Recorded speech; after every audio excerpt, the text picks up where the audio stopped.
You've been lied to your whole life about money, not by your enemies, by the very beliefs you were taught to call virtuous. And today, in the next few minutes, that lie ends forever.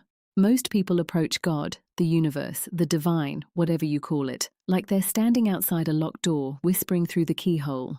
Please, if it's not too much trouble, if I've been good enough, if I deserve it. And then they wonder why nothing changes. They wonder why they pray and struggle, year after year, like a wheel spinning in the same mud. I'm going to tell you exactly why, and I'm going to give you 7 specific words that will change the entire dynamic, not someday, not eventually, right now. But first, I need you to understand something that will completely shatter the biggest spiritual lie ever told. You were taught that wanting money is greedy, that a truly spiritual person stays humble, stays small, stays grateful for just enough, that somewhere between your soul and your bank account there's a wall, and crossing it means losing your purity. This belief feels holy, it feels righteous, but it has quietly destroyed more lives than almost anything else I know. Because while you were busy being humble, your abundance was sitting there unclaimed, gathering dust, waiting for someone who remembered their worth. Here's the truth. Money is not separate from spirit. Money is spirit in physical form. Every dollar that flows through your hands is divine energy made visible, and your reluctance to claim it isn't humility. It's a wound wearing a costume. Let me tell you about a woman who spent her entire adult life cleaning other people's houses.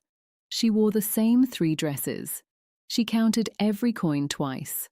She told herself God loved her simplicity, that wanting more would be greedy, that her struggle was somehow sacred. Then one afternoon, while clearing out her grandmother's attic after a funeral, she found a wooden box hidden behind old quilts. Inside, documents, papers with her name on them, legal proof that she was the rightful heir to a vast estate, bank accounts, properties, millions of dollars that had been waiting, legally hers, for decades. All those years of poverty, every single sacrifice, every skipped meal, every apology for needing more, had been completely unnecessary. She had been living as a beggar while being the rightful queen of her own kingdom. This is not just a story. This is your life right now. You are spiritual royalty walking around in a beggar's mindset. You are the heir to something infinite. But you've been taught to knock timidly on the door of your own palace and ask if maybe, possibly, if it's not too much trouble, you could have just enough to survive. The universe has been holding your inheritance in trust, not because you're unworthy, but because you keep refusing to sign for the delivery. Watch a 2-year-old ask for water. They don't approach their parent with shame in their eyes. They don't whisper, "I'm sorry to bother you, but if we have enough, and if I've been good enough, could I possibly have a sip?" That's absurd. They walk up with total confidence and say, "I want water." They know their position. They know they belong. They expect to be cared for because they haven't yet learned to shrink. That certainty, that unashamed, unapologetic expectation, that is the natural state you were born into before the world taught you to make yourself small. There is a profound difference between the energy of asking and the energy of claiming. When you ask for money, you're already assuming it belongs to someone else, and you have to convince them to share it. When you claim money, you know it already belongs to you, and you're simply calling it home. The universe responds to these 2 energies in completely different ways. One keeps you waiting, the other opens the floodgates. This brings me to the 7 words. The 7 words that will shift everything. I claim my divine inheritance now, please. Say them again. I claim my divine inheritance now, please. Let me break this down word by word, because each one carries a specific weight. I, not maybe I, not I hope I might, but I, with full authority. Claim. Not beg, not request, not apologize for. When you claim your luggage at the airport, you don't plead with the attendant. You claim what's already yours. My, not an inheritance, not some abundance floating out there in the universe. My, the specific prosperity that belongs to you and no one else. Divine. This isn't money you're manipulating or forcing. This is abundance flowing directly from the infinite source that has always loved you. Inheritance. And this word changes everything. An inheritance is not something you earn through perfect behavior or enough suffering. It is yours by birthright. You don't prove you deserve what a loving parent has left for you. You simply receive it. Now. Not someday. Not when you've healed enough, or prayed enough, or suffered enough. Now, because divine timing is always now. Please, not begging. The same please you'd say to someone you love. A word that honors the relationship, that acknowledges the love between you and your source. Together, these 7 words don't force the universe to do anything against its will. They force you to recognize what the universe has been trying to give you all along. They wake up the part of you that's been asleep your entire life. Now here's the paradox that confuses people. How can commanding the universe create more flow instead of resistance? We've been taught that demanding anything from God is disrespectful, that we should be quiet and gentle and endlessly patient. But think about this. When you were a child and you cried out for your parent because you were scared or in pain, were you being disrespectful? Or were you simply exercising your natural right to receive care from someone who loved you unconditionally? The difference between forcing outcomes and forcing recognition is everything. When you try to force specific outcomes, make this person give you money, manipulate this circumstance, you create resistance because you're trying to control what isn't yours to control.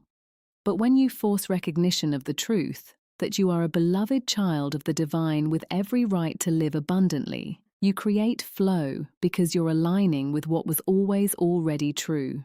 Right now, you're probably living in what I call beggar consciousness. Beggar consciousness believes abundance is scarce, that you have to compete for every dollar, that receiving more means someone else has less. It approaches money with guilt and shame and constant apology. But you weren't born into beggar consciousness. You were born into royal consciousness, the knowing that abundance is infinite, that your receiving actually increases the flow for everyone around you, that money is simply love made visible. Royal consciousness doesn't beg. It declares. It moves through the world with confidence and gratitude and quiet certainty. The shift from beggar to royal consciousness isn't about becoming someone new. It's about remembering who you've always been. Here's how you make this real. Every morning, before you check your phone, before the noise of the day rushes in, sit quietly and speak these 7 words like you mean them. I claim my divine inheritance now, please. Say them like you're calling your own wealth home. Imagine yourself walking into a cosmic bank and checking the balance on a trust fund that has always had your name on it. Feel the numbers. Feel the security of knowing your abundance is already there, already moving toward you. Then, throughout your day, pay attention to every moment you shrink, every time you tell yourself you can't afford something, every time you feel guilty for wanting more, every time you apologize for a dream. Catch it, and instead of saying, I can't afford that, say the universe is showing me what belongs to me. Instead of, I shouldn't want so much, say, my desires are sacred instructions from my soul. And finally, carry yourself differently. Your body holds energy. Right now it may be holding years of struggle, of not enough, of grinding for every dollar. Start moving through the world as someone who already has their inheritance. Shoulders back, voice steady, decisions made from abundance instead of fear. You don't have to pretend your current circumstances don't exist. Pay your bills, but pay them from royal consciousness, not as someone barely surviving, but as someone managing earthly affairs while their real wealth arrives.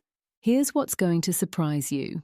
The moment you begin this practice, opportunities will start appearing that were invisible before, not because the universe suddenly decided to like you, but because you finally stopped refusing to sign for the package it's been trying to deliver for years. Your $1 million is not coming because you've been perfect. It's not coming because you've suffered enough, or prayed hard enough, or finally earned it through spiritual achievement. It's coming. It's already here, because you are a beloved child of infinite abundance, and it was never, ever meant for you to struggle.